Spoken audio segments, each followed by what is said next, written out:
ये सांसारिक पहचान है, व्यवहारिक पहचान है कि व्यवहार में कहीं गड़बड़ी ना आने पाए, इसलिए पहचान है।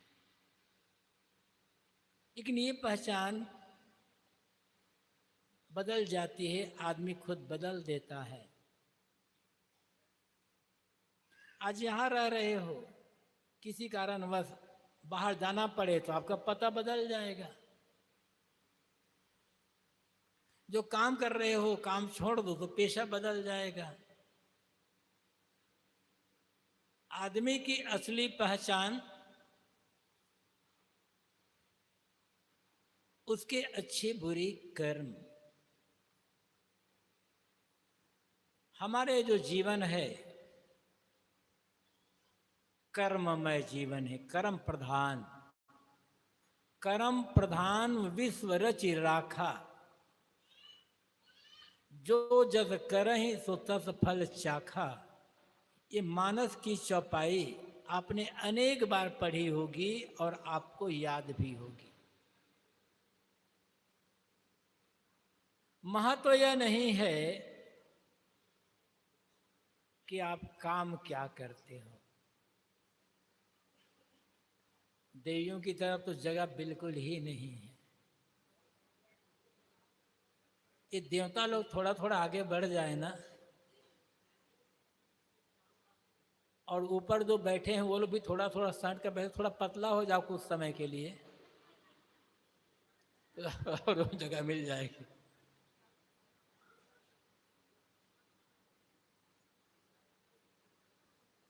जगह छोटी है और आप लोगों का उत्साह ज्यादा है।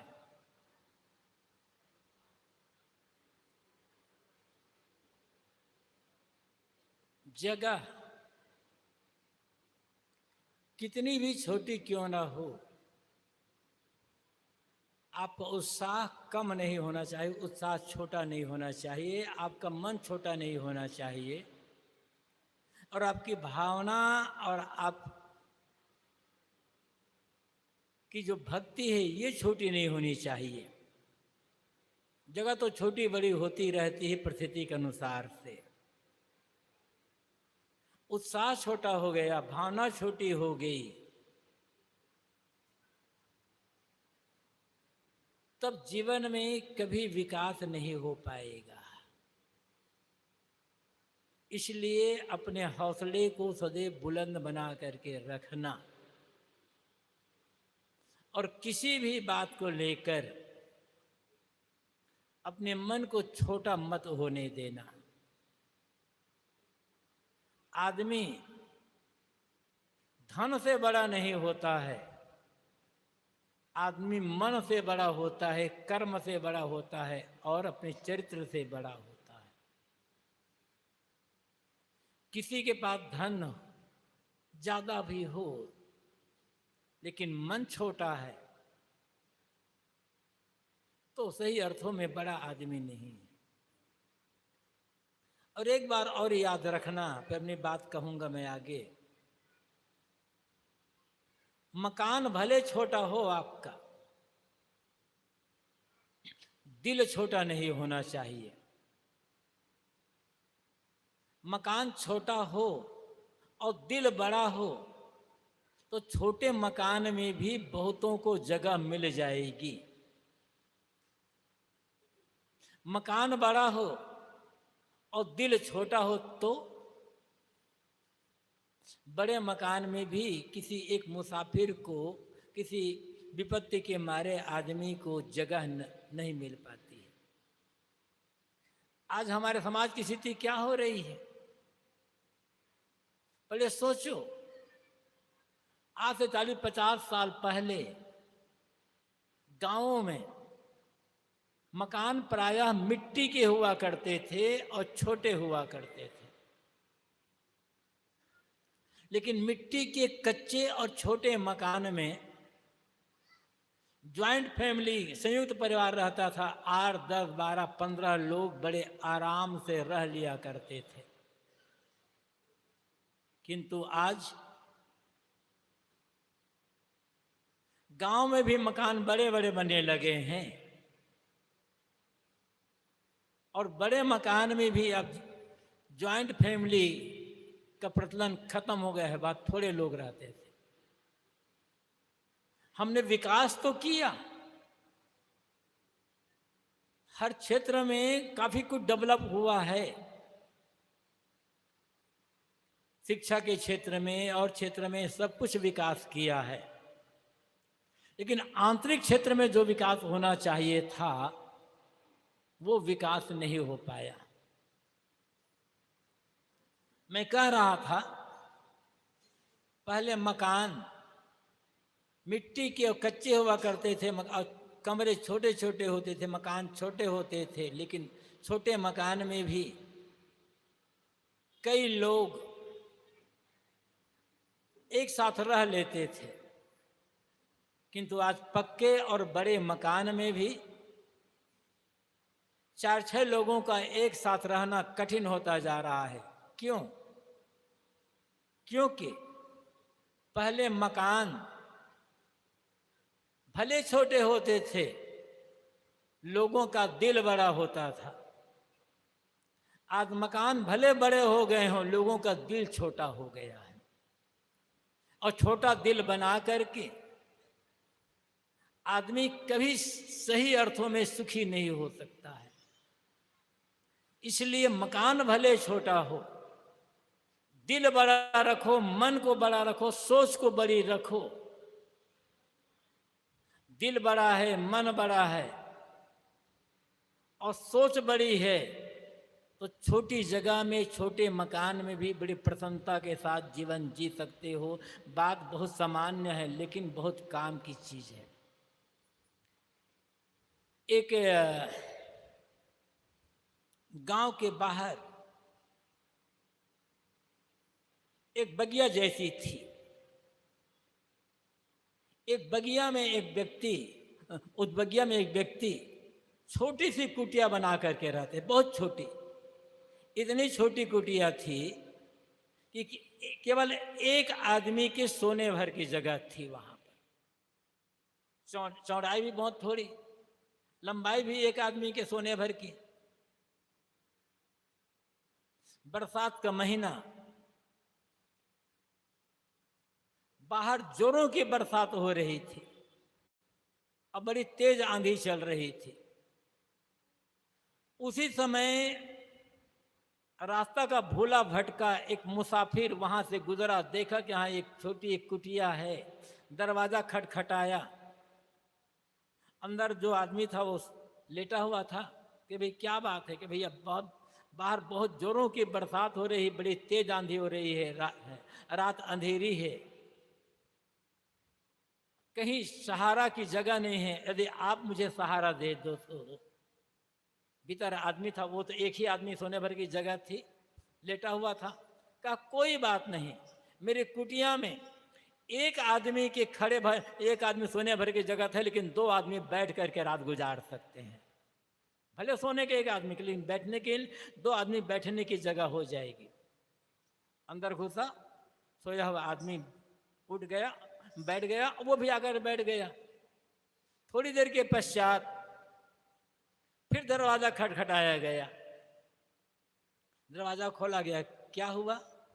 भैया बरसात बड़ी जोरों खो रही, आंधी चल, रात अंधेरी है, मैं रास्ता भटक गया हूँ, क्या मुझे इस जगह, इस झोपड़ी में, इस कुटिया में रहने जगह मिलेगी? लोगों ने कहा ये कुटिया इतनी छोटी है कि एक आदमी सो कर रह सकता है, 2 आदमी बैठ कर रह सकते, लेकिन 3 आदमी खड़े खड़े तो रात व्यतीत कर सकते हैं ना। तो दिल बड़ी रखना, हमेशा दिल बड़ा हो, मन बड़ा हो, सोच बड़ी हो, भावना बड़ी हो, उत्साह बड़ा हो, तो जीवन में कभी पीछे देखना नहीं पड़ेगा, सदैव आगे बढ़ते चले जाओगे। धन बढ़ गया, मकान बढ़ गया और चीजें बढ़ गई, दिल छोटा हो गया, मकान छोटा हो गया, उत्साह कम पड़ गया, भावना छोटी हो गई। कहता है कितने बड़े हो जाओगे, कभी सही अर्थों में सुखी नहीं हो सकते। मैं बात कह रहा था, कर्म ही इंसान की अच्छी बुरी पहचान है, बंदे रब का वास्ता दे फिर से न दोहराना पड़े। हमारी पहचान क्या है? हमारे कर्म। कर्म ही जीवन को बनाता है, कर्म ही जीवन को बिगाड़ता है, और बिना कर्म किए कोई आदमी रह नहीं सकता है। कर्म करो, और जब तक जीवन है तब तक कर्म करो। श्रेणी अलग अलग हो सकती है काम करने की। कोई मजदूरी करता है, कोई खेती करता है, कोई नौकरी करता है, कोई व्यापार करता है, कोई कुछ और करता है, और इनमें से कोई भी काम छोटा बड़ा नहीं होता है। भावना पवित्र है, भावना ऊंची है, तो समझ लो कोई भी काम छोटा बड़ा नहीं होता है। भावना बड़ी है और सोच अच्छी है, तो अब जो भी काम करते हो, जो भी काम कर रहे हो, आपका हर काम पूजा बन सकता है। हम लोग सदगुरु कबीर के अनुयायी हैं, और सदगुरु कबीर क्या कहते हैं? जह जह डोलूं सो परिक्रमा, जो कुछ करूं सो पूजा। जब सोओ तो करो दंडवत, भाव मिटाओ दूजा। अपने मन को इतना सुंदर बनाओ, अपने मन को इतना बड़ा बना लो, भावनाओं और सोच को इतनी बड़ी बना लो, और मन की सारी गंदगी निकाल दो, तो तुम जहां जहां भी जाओगे, खेत जा रहे हो, खलिहान जा रहे हो, मजदूरी करने जा रहे हो, दुकान जा रहे हो, कारखाना में या ऑफिस में काम करने जा रहे हो, समझ लेना कि मैं भगवान की परिक्रमा कर रहा हूं। ये पूरी दुनिया भगवान का मंदिर है। जो आप मंदिर बनाते हैं ना, वो मंदिर नकली मंदिर है। ये दुनिया असली मंदिर। आप दुनिया भर को मंदिर नहीं मान सकते, कोई बात नहीं। आपका घर असली मंदिर है। बाहर मंदिर बनाना बड़ा सरल है। सोचो अपने घर को मंदिर बना पाए हो या नहीं बना पाए हो। और यदि आपने अपने घर को मंदिर नहीं बनाया, तो दुनिया का कोई भी मंदिर आपका कल्याण नहीं कर पाएगा, धोखे में जीवन जियोगे। आपके पास पैसे हैं, अतिरिक्त पैसे हैं, तो आप बाहर मंदिर बनाना चाहो बनाओ, अच्छी बात है। मंदिर एक पूजा स्थल है, उपासना स्थल है, वहां जाकर कुछ लोग पूजा उपासना करेंगे। लेकिन हर आदमी को अभी मैं कबीर साहब की बात कर रहा था, वो तो छोड़कर एक दूसरी बात कहता हूं। हर आदमी को, हर स्त्री पुरुष को, और हर जवान और बूढ़े को, साधु और गृहस्थ को अपने जीवन में 3 मंदिर बनाना चाहिए। 3 मंदिर। आप कहोगे ये संभव कैसे है कि घर के सभी लोग 3 मंदिर बना लें? संभव है। और जिस आदमी ने ये 3 मंदिर बना ले अपने जीवन में, वो जिंदगी भर बाहर के मंदिर में न जाए, उसका कल्याण रखाया है। कुछ करना नहीं पड़ेगा आपको।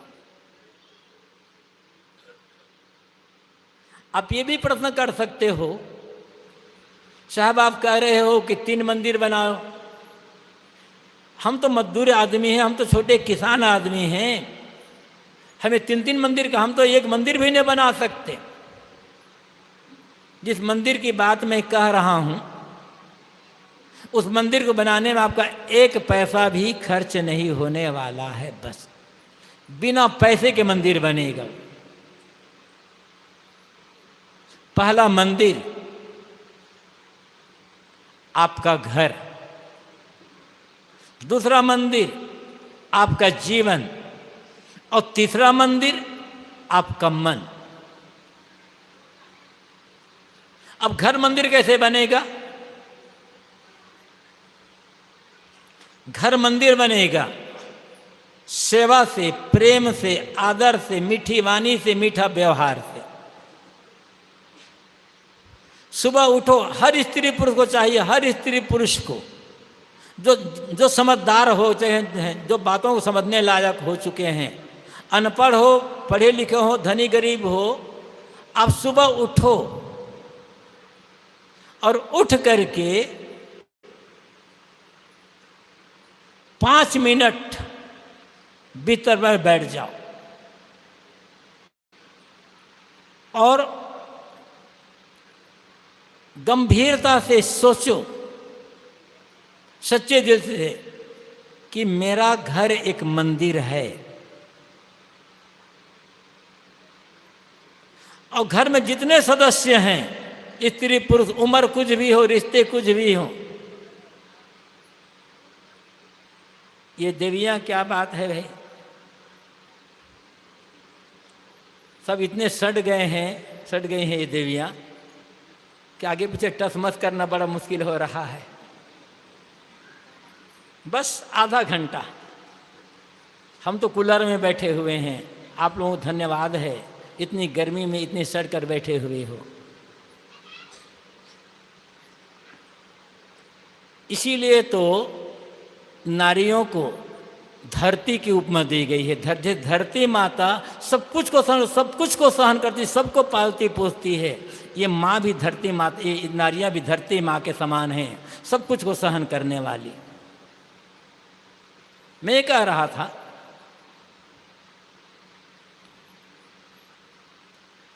सुबह उठो और सोचो कि मेरा घर देव मंदिर है। जितनी नारियां हैं, रिश्ते कुछ भी हों, उम्र कुछ भी हो, सोचो कि ये देवी है, ये भगवती है। और जितने पुरुष हैं, सोचो ये देवता है, ये भगवान है। करना क्या है? जो पद में, उम्र में, मर्यादा में बड़े हैं, उनका आदर, उनका सम्मान, उनकी सेवा, उनकी उचित आज्ञा का पालन। किसी के साथ भी कटु शब्दों में, अभद्र शब्दों में बात मत करो। जो बात करो मीठी वाणी में बात करो, कोमल बात करो, आदर सम्मान दो, सेवा आज्ञा पालन करो। बराबर हैं, पति पत्नी है, भाई भाई हैं, ननद भावज हैं, देवरान जेठान है, एक रिश्ता बराबर टाइप का है। परस्पर में समता एकता से व्यवहार करो, मिलजुल कर काम करो, मिलजुल करके खाओ। एक बात अभी बीच में और आ गई, मैंने कहा था कि बराबर जो रिश्ते बराबर हैं, जैसे पति पत्नी हैं, भाई भाई हैं, ननद भावज हैं, सब रिश्ते बराबर हैं। कहा यह जाता है, हमारे समाज में अब तक कहता जाता रहा है, पति बड़ा होता है, पत्नी छोटी होती है। भूल जाओ इस बात को। पति और पत्नी बिल्कुल बराबर हैं। पति परमात्मा है और पत्नी राक्षसी, ये भूल जाओ। न पति परमात्मा है, न पत्नी दासी है। दोनों जीवन यात्रा के साथी हैं, सहचर हैं, मित्र हैं, सहभागी हैं। कहा जाता है ना, गृहस्थी रूपी गाड़ी 2 पहिए से चलती है, 1 पहिया से गाड़ी नहीं चलती। मैं कहता हूं 2 पहिया से भी गाड़ी नहीं चलेगी।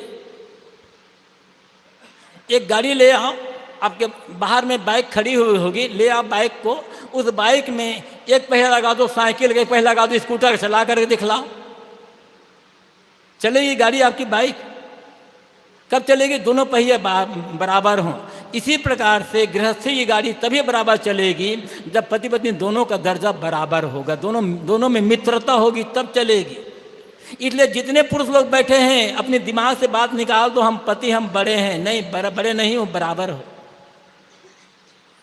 ये जो पति बड़ा होता है, पति परमात्मा होता है, पढ़े हो रामायण में, गीता में, भागवत में, सब दिमाग से निकालो, ये पुरानी बात हो गई है। दोनों बराबर होते हैं, कोई बड़ा छोटा नहीं होता है। एक देवी कह रही थी, थोड़ा आश्चर्य लगेगा, थोड़ी बात थोड़ी सी वैसे, एक देवी कह रही थी, कहा तो ये जाता है कि स्त्री को चाहिए, पत्नी को चाहिए, पति का पैर छुए और पति पत्नी पैर छू लेंगे तो क्या हो जाएगा? नरक। समय पड़ने पर भैया पति पत्नी का पैर छू ले, पति पत्नी भी पैर छू ले, कोई हर्ज नहीं होने वाला है। अब मैं एक बात और कहता हूँ, थोड़ा सा बात अटपटी लगेगी आपको, हालांकि मैं साधु हूँ। देखो कहाँ तेज आता है, पति बीमार हो, मान लो पति पत्नी दो हो तब, और कोई नहीं, दोनों पति सर्विस कर रहा है अब बाहर चले गए और घर में कोई नहीं है, पति बीमार हो जाए तब पत्नी धर्म क्या कहता है? पति की सेवा करना, पति के कपड़े धोना, पति के लिए भोजन बनाना, पति के पैर दबाना, पति के लिए जूठे बर्तन मारना, सब कुछ हो जाए। और पत्नी बीमार हो जाए तब क्या करोगे? पति बीमार हो गए तो बात समझ में आ गई, पत्नी का धर्म है पति घर पर आते सेवा करना। और यदि भाई दो ही हो पति पत्नी, बाहर कोई नहीं है, पत्नी बीमार हो जाए तब पति का धर्म है पत्नी के लिए भोजन बनाना, उसे भोजन खिलाना, उसे जूठे बर्तन मारना, उसे कपड़े धोना, उसके पैर दबाना। यदि नहीं कर सकते हो ना तो शादी मत करना, यदि इतनी हिम्मत नहीं है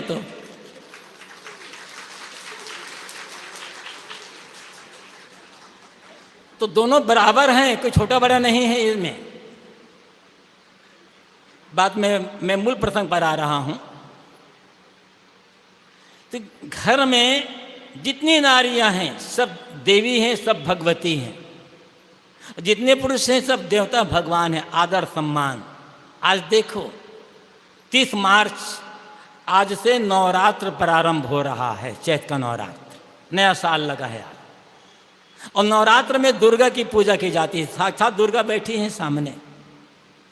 इनके साथ कभी भी किसी भी बात को लेकर के आप दुर्व्यवहार नहीं करते हो, कलह नहीं करते, कटु नहीं करते हो, तो समझ लेना आप दुर्गा के सबसे बड़े पुजारी हो। और दुर्गा मंदिर में तो जाते हो, लेकिन घर में आकर के माँ से, पत्नी से, बहन से, भाभी से, सास से, ससुर से दुर्व्यवहार करते हो, आपकी दुर्गा पूजा झूठी है, ढोंग पाखंड है। असली दुर्गा सामने बैठी हुई है। हम कहते हैं ना मंदिर में किसी दुर्गा की मूर्ति रहती, कहते ही हैं ये जगदम्बा है। जगदम्बा का अर्थ क्या होता है? जगत की अम्बा, संसार की माँ। मंदिर की देवी ने आज तक ये चूहिया भी पैदा की है क्या? यह जगदम्बा सामने बैठी हुई है। इन्होंने हमें नौ माह गर्भ में रखा, बड़े कष्ट से पाला, बड़े कष्ट से जन्म दिया, अपना बिस्तर पर गिले बिस्तर पर रख करके हमें सीने सुलाया। अब पूरा बिस्तर गीला हो गया तब गिले बिस्तर सोकर हमें सीने पर सुलाया है। यह जगदम्बा थी, जगदम्बा। और इनका कर रहे हैं अपमान। कहाँ से जगदम्बा की पूजा हो जाए भाई? जगदम्बा की पूजा करना चाहते हो तो मन में एक बात बैठा लो। मैं ये नहीं कहता आप इनकी आरती करो, एक बात बैठा लो अपने दिमाग में, किसी भी स्त्री के साथ, चाहे वो घर में हो चाहे बाहर हो, किसी भी स्त्री के साथ हम भूल करके भी किसी प्रकार का कोई दुर्व्यवहार नहीं करेगा, जगदम्बा दुर्गा पूजा सार्थक सफल हो जाएगी और तब आपका घर मंदिर बन जाएगा। तो प्रेम से, मीठी वाणी से, मीठे व्यवहार से, सेवा से, आदर से, सम्मान से, आज्ञा पालन से आपका घर मंदिर बनेगा। मैं कह रहा था 3 मंदिर बनाने की बात। पहला मंदिर आपका घर, और पैसा खर्च नहीं करना पड़ेगा, कुछ भी नहीं लगेगा आपको, एक भी पैसा खर्च नहीं लगेगा।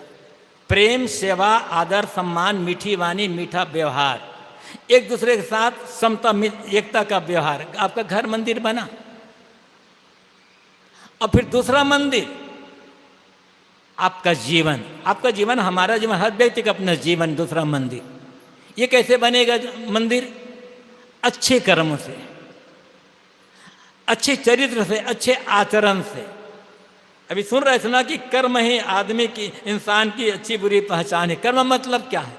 आचरण, चरित्र। और हर स्त्री पुरुष को, चाहे वो साधु हो चाहे गृहस्थ, एक बात याद रखना चाहिए कि आदमी के चित्र की पूजा नहीं होती है, आदमी के चरित्र की पूजा होती है। चित्र मतलब खाली चेहरा चित्र नहीं होता, मकान भी चित्र है, धन भी चित्र है, जमीन जायदाद भी चित्र है, गाड़ी घोड़ा भी चित्र है, ये शरीर भी चित्र है। पूजा इनकी नहीं होती है, पूजा चरित्र की होती है। तो अच्छे व्यवहार से, अच्छे कर्म से, अच्छे आचरण से और अच्छे चरित्र से, सद्गुण सदाचार से, नैतिकता के पालन से जीवन मंदिर बनेगा। और मन, तीसरा मंदिर मन, अच्छे विचारों से, अच्छे चिंतन से, अच्छी भावनाओं से, उत्साह से मन मंदिर बनेगा। और घर को, परिवार को, घर को, जीवन को और मन को मंदिर बनाने में कोई खर्च नहीं आएगा। और जिस आदमी ने अपने मीठे व्यवहार से, मीठी वाणी से, मीठे स्वभाव से घर को मंदिर बना लिया, उज्ज्वल चरित्र से, शुभ कर्मों से जीवन को मंदिर बना लिया और अच्छे विचारों से, पवित्र चिंतन से मन को मंदिर बना लिया, वो आदमी मंदिर जाए या न जाए उसका कल्याण होना पक्का है, क्योंकि उसके लिए पूरी दुनिया ही मंदिर है। और कबीर साहब ये कहते हैं, जहाँ जहाँ डोलूं सो परिक्रमा। अपने भावनाओं को, अपने मन के विचारों को इतना सुंदर बना लो कि तुम खेत जा रहे हो मानो भगवान की परिक्रमा कर रहे हो, मजदूरी करने जा रहे हो मानो परिक्रमा करो, कारखाना जा रहे हो, दुकान जा रहे हो तब परिक्रमा कर रहे हो। और यदि ऐसा नहीं हुआ है तो रात दिन मंदिर में बैठे रहो, भावना गलत है, कर्म गलत है, स्वभाव गलत है, अनैतिकता है जीवन में, वो मंदिर आपको नरक में भेजेगा, आपको स्वर्ग नहीं भेजेगा। तो बाहर मंदिर बनाना बड़ा सरल होता है, बड़े बड़े मंदिर बन रहे हैं। मंदिर बनाने से कल्याण होता, हमारे देश में अब तक कल्याण हो गया होता। कितने मंदिर हैं? जिस गांव में हम बैठे हैं, आपके बोलरा गांव में, जितने विद्यालय नहीं है ना, उससे 5 गुना मंदिर हो जाएगा। खोज कर देख लेना, छोटे बड़े जितने भी हैं। क्या आपके गांव का झगड़ा खत्म हो गया? किसी से कोई बैर विरोध नहीं है, किसी से कोई मुकदमाबाजी नहीं है, किसी से लड़ाई नहीं है, किसी से तू मैं नहीं है। मंदिर बनाना धर्म का काम होता तो भारत का हर आदमी धार्मिक होता, और भारत का हर आदमी धार्मिक होता, हमारे देश में कोई समस्या ना होती। लेकिन है स्थिति क्या है? भ्रष्टाचार के मामला में देखो किस रैंक में हमारा देश आता है, विश्व स्तरीय पर अनुमान करो किस रैंक में हमारा देश आ रहा है। 100 से अधिक देश हमसे ज़्यादा अच्छे हैं ईमानदारी के मामले में। भुखमरी के मामले में देखो, कहा जाता पाकिस्तान भी हमसे अच्छा है, ये बांग्लादेश भी हमसे अच्छा है। और घूस का तो कोई लेना देना ही नहीं है। हर जगह घूस। भगवान के मंदिर यदि कहते हो वहाँ भी घूस है। भगवान हमारा ये काम करोगे तो हम तुम्हें लड्डू चढ़ाएंगे, वहाँ भी घूस चल रहा है। ये तो हालत है हमारे देश की। अब घूसखोर आदमी न भगवान समझता है, न धर्म समझता है, न भक्ति समझता है, और न ही पूजा को समझता है। जो आदमी मिलावटी सामान बेचता है, कामचोरी करता है और घूस लेता है, वह आदमी सच्चा नास्तिक आदमी है। चाहे वो रात दिन मंदिर में बैठा हुआ हो, गले में खूब माला पहना हुआ हो, माला पहनने का काम नहीं चलेगा। बड़ी बड़ी फैक्ट्रियां हैं, कैसे कैसे गलत गलत सामान, प्लास्टिक का चावल। अभी मैंने सुना तो था, लेकिन शायद सितंबर अक्टूबर का ज़माना महीना रहा होगा, 24 में दोपहर का समय था। मैं बैठा था अपने पास, भोजनालय से फोन आया, साहब जी थोड़ा आइए। तो देखा हमारे साथी भात बना रहे थे, चावल धोकर डाले, जैसे पानी डाले प्लास्टिक ऊपर का सामने आ गया। यह है हमारा देश का धर्म।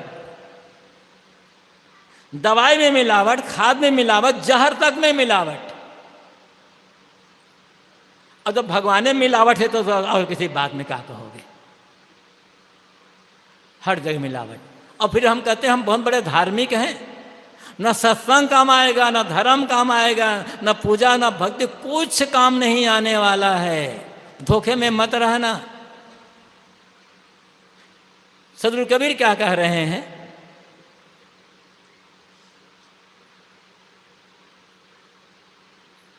जहाँ जहाँ डोलूं सो परिक्रमा। मैं जहां जहां आता जाता हूं परिक्रमा कर रहा हूं। कब होगा? जब जीवन निर्मल होगा, भावनाएं पवित्र होगी, मन की सारी दूषित भावनाओं का त्याग हो जाएगा, तब ये पूरी दुनिया मंदिर। और आप कहीं भी जा रहे हो तब आप परिक्रमा कर रहे हो। आप प्रश्न कर सकते हो क्या साहब कोई चोरी करना चाह रहा है? जब चोरी करने वाला आदमी की भावना पवित्र कहाँ है? उसकी भावना तो अपवित्र है। पवित्र भावना लेकर के आप कुछ भी करोगे तो कहीं भी जाओगे तो वो आपकी परिक्रमा बनेगी। और जो कुछ करो तो पूजा। मन बढ़िया शुद्ध है, साफ है, मन में कोई छल कपट नहीं है, कोई दुरा छिपाव नहीं, ईमानदारी नहीं, और मन में पूरी ईमानदारी है। झाड़ू लगाना पूजा है, बर्तन मांजना, भोजन बनाना, कपड़ा धोना, खेत में काम करना, धान की निराई करना, धान उड़ाना, दुकान में सौदा बेचना, दफ्तर में काम करना। इतना ही नहीं, नाली और सीवर साफ करना भी पूजा है, यदि आपका मन बढ़िया है तो। और मन गंदा है तब मंदिर की पूजा नहीं है, वो भी केवल धोखा है। लोग कहते क्या हैं? भगवान तो भाव का भूखा, भगवान तो कन कन का हाल जानता है, भगवान तो अंतर्यामी है। तुम मंदिर में बैठे हो और पूजा कर रहे हो और भाव, और तुम्हारा मन गंदा है, क्या तुम्हारा भगवान जान नहीं रहा है? धोखा किसको दे रहे हो? अपने को, अपने भगवान को, या देश दुनिया को धोखा दे रहे हो। और धोखेबाज आदमी पुजारी कैसे होगा? धोखेबाज आदमी धार्मिक कैसे होगा? वो सत्संगी कैसे हो सकता है? इसलिए गंभीरता से विचारने की आवश्यकता है। जो हम काम कर रहे हैं वो काम उचित है या अनुचित है, ये पर चिंतन तो करो जरा। और साहब हमें ये सीख देते हैं, जो कुछ करो तो पूजा। हर काम को आप पूजा समझ कर करो, हर काम को पूजा समझ कर करो। पूजा करते समय यदि आपकी भावना शुद्ध है, निर्मल है, तो वही भावना आप काम करते समय करो।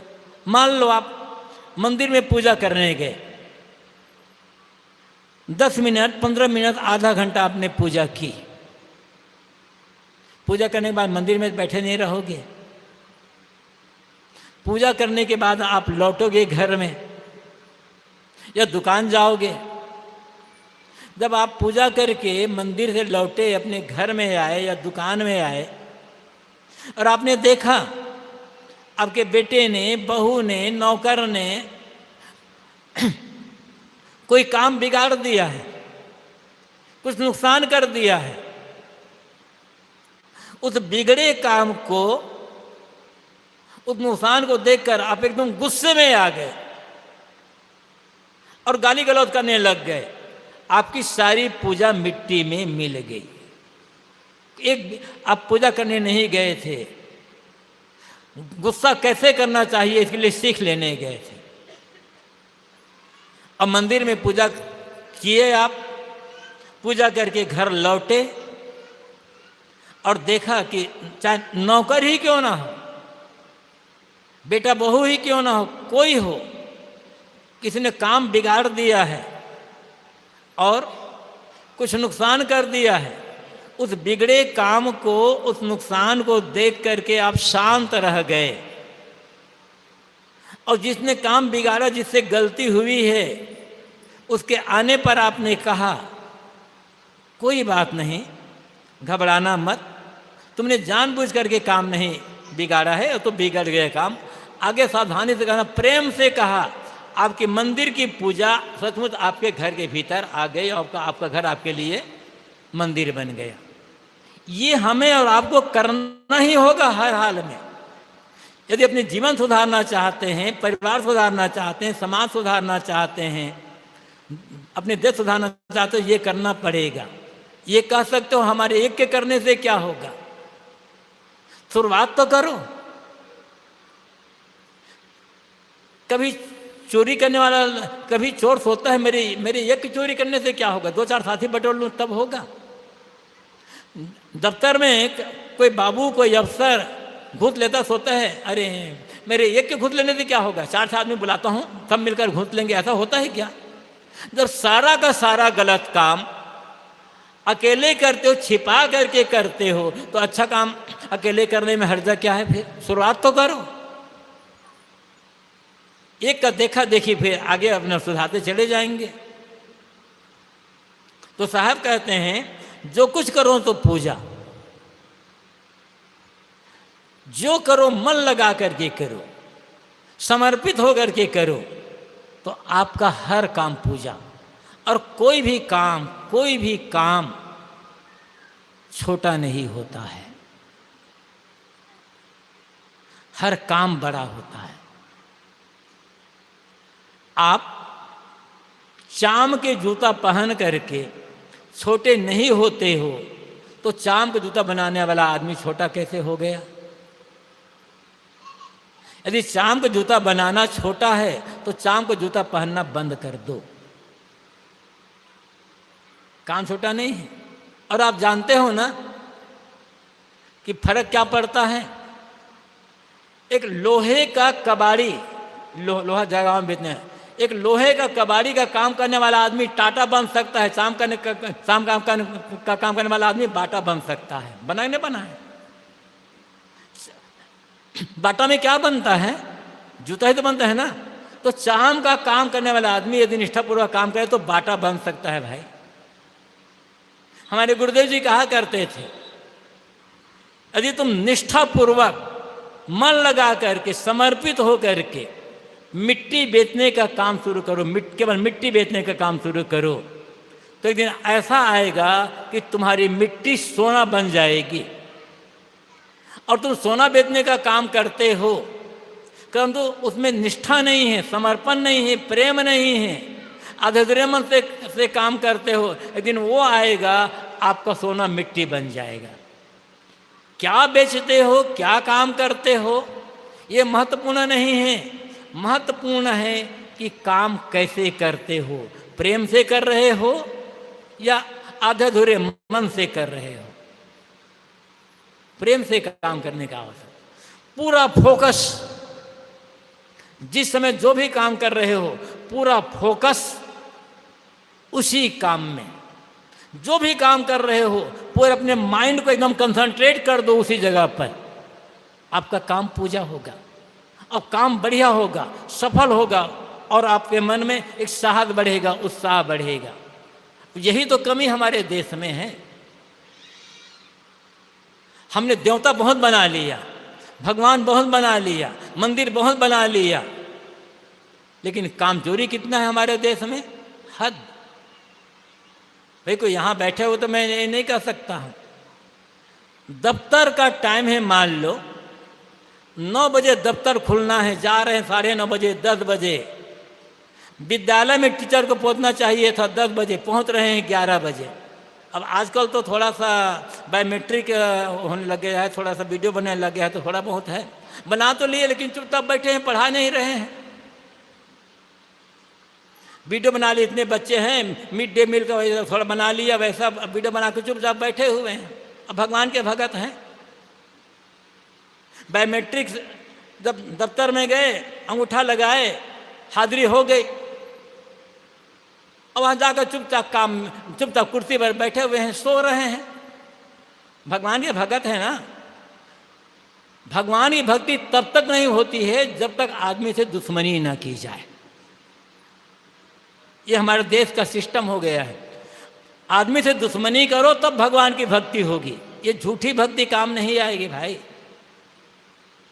भगवान की भक्ति तभी होगी जब इंसान से प्रेम करोगे, इंसान की भक्ति करोगे। भक्ति का मतलब केवल आरती करना नहीं है, पैर छूना नहीं है। मैंने कहा था आदर, सम्मान, आज्ञा पालन, अपने कर्तव्य का पालन, अपनी ड्यूटी का ईमानदारी से निभाना, ये इंसान की भक्ति होगी। कोई किसी को धोखा मत दो, इंसान की भक्ति तो होगी। इसी की कमी है। और बाकी तो इतना है कि हर क्षेत्र में हम आगे बढ़ गए हैं। जब सोओ तो करो दंडवत, भाव मिटाओ दूजा। साहब कहते हैं जब मैं सो जाता हूं तब दंडवत करता हूं। क्यों? भाव मिटाओ दूजा। मेरे मन का दूजा भाव, द्वैत भाव, बैर भाव, द्वेष का भाव, ईर्ष्या का भाव, विकारी भाव, छल कपट का भाव मिट गया है। इसलिए मेरा सोना ही दंडवत करना है, मुझे और दंडवत करने की आवश्यकता नहीं है। यदि सचमुच में कल्याण चाहते हैं तो ये काम करना होगा। चाहे वो आप हों जो नीचे बैठे हैं उनके लिए हो, चाहे हम हैं जो ऊपर बैठे हैं उनके लिए हो। सफ़ेद कपड़ा पहनने वालों के लिए, रंगीन कपड़ा पहनने वालों के लिए अलग अलग नियम नहीं है, सबके लिए नियम एक है। सबके लिए भी नियम यही है। साधु हो गए तो कोई क्या कुछ और थोड़े बन गए? साधु भी तो आदमी है ना। साधु को भूख लगती है, साधु को प्यास लगती है, साधु को रोग लेने पर दवा लगती है, तो साधु का काम भी वही है। ऐसा काम करे कि उसका जीवन ऊपर उठे, और ऐसा काम करे कि लोगों की सेवा हो, लोगों को अच्छा रास्ता मिले, अच्छी प्रेरणा मिले, अच्छा एक आदर्श स्थापित हो। भाव मिटाओ दूजा, ये साहब कहते हैं। ये दूजा भाव, द्वैत का भाव, बैर विरोध का भाव। किससे बैर करोगे भाई? एक और कहते हो कि कण कण में परमात्मा है, तो जिससे बैर कर रहे हो उसमें परमात्मा है या नहीं है? आदमी कितना अपने धोखा दे, दूसरों को छोड़ दो, खुद को धोखा दे रहा है, खुद को धोखा दे रहा है आदमी। कण कण में परमात्मा है तो कण कण में तो सब आ जाएगा ना। लेकिन याद रखना, कण कण में परमात्मा है, अंडा मुर्गी मछली बकरा में नहीं है, तभी तो खाएंगे उसको, हैं? ये अंडा मुर्गी मछली है ना, ये कण कण से बाहर है। कैसा आदमी है, अजीब आदमी, समझ में नहीं आता। तो किसी के साथ धोखा करना, किसी के साथ दुर्व्यवहार करना, मानो भगवान को ही धोखा देना है। और कबीर साहब ये कहते हैं, भगवान पाने के लिए मुझे भटकना नहीं है कहीं भी। इसके आगे वे क्या कहते हैं? आंख न मूंदो, कान न रूंधो, काया कष्ट न धारो, खुले नयन हसिर पहचानो, सुंदर रूप निहारो। भगवान को दर्शन करने के लिए, भगवान को देखने के लिए मैं आंख बंद नहीं करता, मुझे आंख बंद करने की आवश्यकता नहीं है। मैं कानों को बंद नहीं करता। अब मैं जंगल जा कर के या हिमालय में जा कर के अपने शरीर को सुखाता नहीं हूँ। खुली आँखों से, खुले नेत्रों से मैं जहाँ भी देखता हूँ, मुझे हर जगह भगवान का सुंदर रूप दिखाई पड़ता है। देख लो सामने, इधर भगवती, इधर भगवान बैठे हुए हैं। यदि इनमें भगवान नजर नहीं आएगा तो मंदिर में भी नजर नहीं आएगा, तीर्थ में भी नजर नहीं आएगा, और आकाश में भी नहीं आएगा आपको नजर। सच्चा भगवान हमारे सामने बैठे हुए हैं। और यही नहीं, जो आप जानवर पाले हो, जो कुत्ते बिल्ली है, जो भी पशु पक्षी हैं, उनमें भी भगवान है। इसलिए जानबूझ करके शक्ति चले तक किसी भी प्राणी को तकलीफ मत दो। वेद का एक बड़ा सुंदर मंत्र है, ईशावास्यमिदं सर्वं यत्किंच जगत्याम जगत तेन त्यक्तेन भुंजिथा मागधकस सिद्धनम। ईशावास्यम इदम सर्वम यत्किंच जगत्याम जगत, इसका सीधा अर्थ होता है ये संसार में जो कुछ दिखाई पड़ रहा है, ये मान लो कि सब में ईश्वर बसा हुआ है, इस ईश्वर बसाए लोग हैं। मतलब यदि किसी बकरे को मार रहे हो तो तुम ईश्वर की हत्या कर रहे हो, तुम ईश्वर के हत्यारे हो। किसी मुर्गी को मार रहे हो, किसी मछली को मार रहे हो, तो तुम ईश्वर के हत्यारे हो। अब सोच लो, तुम ईश्वर के हत्यारे हो या ईश्वर के पुजारी हो। मैं समझता हूँ यहाँ लोग ऐसे नहीं, लेकिन आवाज़ तो दूर दूर तक जा रही है ना। ये बात किसी यहाँ इतने लोग बैठे हैं उन्हीं लोगों के लिए नहीं है, ये तो जहाँ तक की आवाज़ है, ये तो मनुष्य मात्र के लिए आवाज़ है। किसी की हत्या करना ईश्वर की हत्या करना है, क्योंकि ईश्वर कण कण में बसा हुआ है। अब ये भाव हम यदि मन में ले लें तो किसी के साथ अपराध करेंगे, किसी को धोखा देंगे, किसी के साथ छल कपट करेंगे, किसी के साथ दुर्व्यवहार करेंगे, लड़ाई झगड़ा करेंगे, किसी से मुकदमाबाजी करेंगे। लेकिन हमारी भक्ति केवल मंदिर तक सीमित रहती है, हमारा सत्संग केवल हाल तक सीमित रहता है। वैसे मंदिर से बाहर गए और सत्संग स्थल से बाहर गए, भक्ति को मंदिर में छोड़ दिए, सत्संग के ज्ञान की बातों को वहीं छोड़ दिए। बाहर हमारा कुछ, चेहरा हमारा कुछ, बाहर कुछ, भीतर कुछ। हर आदमी बिरले बिरले को छोड़ दो, नहीं मैं ऐसा नहीं कहता, हर ईमानदार आदमी भी है, लेकिन बहुत रेयर हैं ऐसे लोग, हैं बहुत कम हैं। हर आदमी मुखौटा लगा करके घूम रहा है दुनिया में, और मुखौटा बदलता रहता है।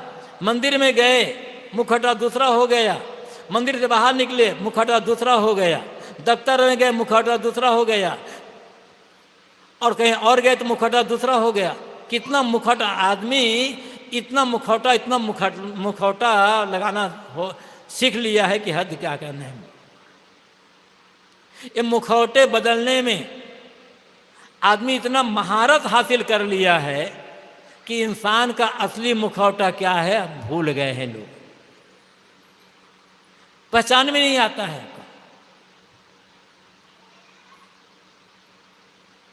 समझ में नहीं आता हम सत्संगी हैं कि भगत हैं कि पुजारी हैं कि धार्मिक हैं कि क्या हैं।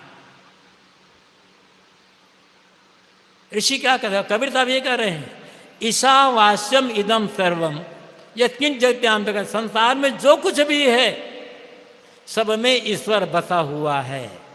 इसलिए किसी भी चीज का दुरुपयोग मत करो। किसी भी चीज का दुरुपयोग करना ईश्वर का दुरुपयोग करना, ईश्वर के साथ अपराध करना है। और इंसान और प्राणों के साथ अपराध करना तो ईश्वर के साथ अपराध करना है ही। तो करना क्या है, तेन त्यक्तेन भुंजी था, त्याग पूर्वक भोग, सावधानी पूर्वक प्रयोग। जो आवश्यक है उतना ही लो, जो अनावश्यक है आपसे ज़्यादा है समाज की सेवा में लगा दो। ये समाज भी तो भगवान का रूप है ना। इन बातों पर हम जितना विचार करेंगे और अब जैसे हमारी भावनाओं के हम जितनी ऐसे बना करके रखेंगे और ऐसा व्यवहार करेंगे, सचमुच में हमारा जीवन मंदिर बनेगा, परिवार समाज मंदिर बन जाएगा। और फिर दुख की समाप्ति हो जाएगी। दुख फिर भोगना नहीं पड़ेगा आदमी को। दुखी क्यों है? हकीकत को न समझने के कारण, और जो समझते हैं उसको उपयोग न करने के कारण। इसलिए जितने भी समझदार लोग हैं, आज सब पढ़ रहे हैं ना, अच्छा है, सब पढ़ें, सब बढ़ें, अच्छी बात है। सबको पढ़ने का अवसर मिलना चाहिए और सबको आगे बढ़ने का अवसर मिलना चाहिए। सब पढ़ें, सब बढ़ें और सब अच्छा इंसान बने, तब तो ये पढ़ना और बढ़ना सार्थक होगा। दुर्भाग्य यह है, अब प्राइमरी से लेकर के विश्वविद्यालय तक शिक्षा के जितने बड़े बड़े संस्थान हैं, इंस्टीट्यूट्स हैं, सब जगह कहीं भी, सरकारी हो प्राइवेट हो, अच्छे मास्टर बनाना, अच्छे डॉक्टर, अच्छे वकील, अच्छे नेता, अच्छे अफसर, अच्छा क्लर्क, अच्छे जज, हर अच्छा बनाने की ट्रेनिंग दी जा रही है। कहीं अच्छे इंसान बनने की ट्रेनिंग है या नहीं है? अच्छा मास्टर बन गए। हमारे देश में आज अच्छे मास्टरों की, अच्छे डॉक्टरों की, अच्छे वकीलों की, अच्छे इंजीनियरों की, अच्छे बाबुओं के, अच्छे अफसरों की, अच्छे नेताओं के, अच्छे जज की कमी नहीं है। कमी है सिर्फ अच्छे इंसानों की। और हर अच्छा बन गया, हर अच्छा बन गया, अच्छा इंसान नहीं बना तो कुछ भी अच्छा बनना सब मिट्टी के बराबर है। आप बनना चाहो, अच्छा किसान बनो, अच्छा व्यापारी बनो, अच्छा खरीदार बनो, हर कुछ फिर अच्छा बनो, लेकिन पहले सोच लो कि मैं अच्छा इंसान जरूर बनूं। कुछ बन पाऊं या ना बन पाऊं, अच्छा इंसान जरूर बनूंगा। और अच्छा इंसान बन करके इंसान बनने की सीख देना पड़ेगा। एक सिनेमा का गीत याद आ गया, सुना होगा आप लोगों ने। लेकिन वो गीत जो कहा गया है किसी भजन से, किसी साधु और गुरु के वचन से कम नहीं है। कहा गया उल्टा, लेकिन है बात सीधी।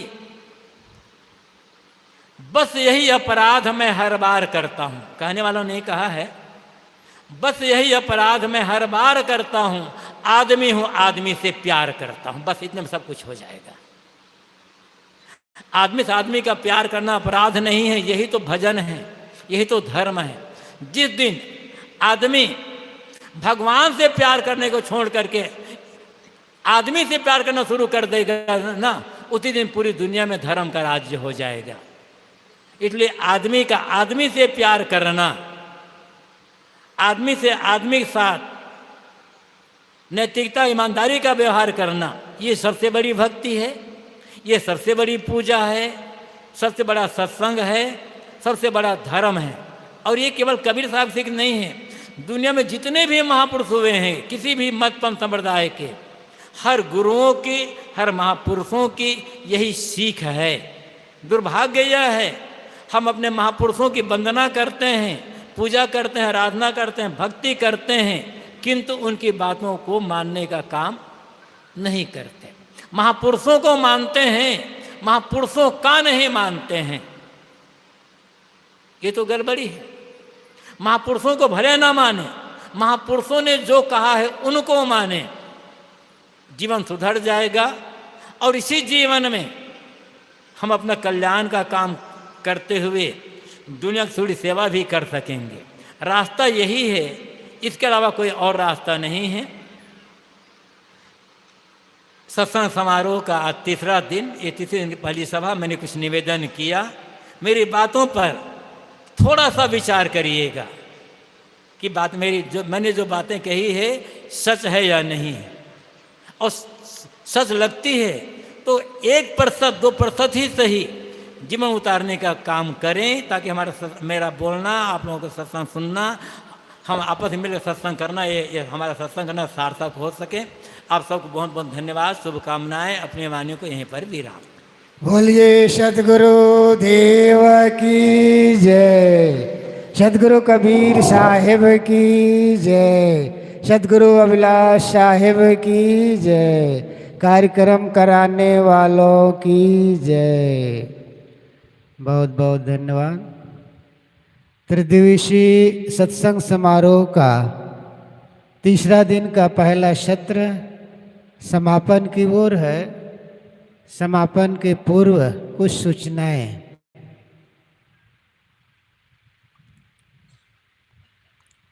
कबीर पारक संस्थान प्रयागराज से पुस्तकें आई हैं। आप लोग जब यहाँ से निकलें तो बुक स्टॉल जरूर आप देखें।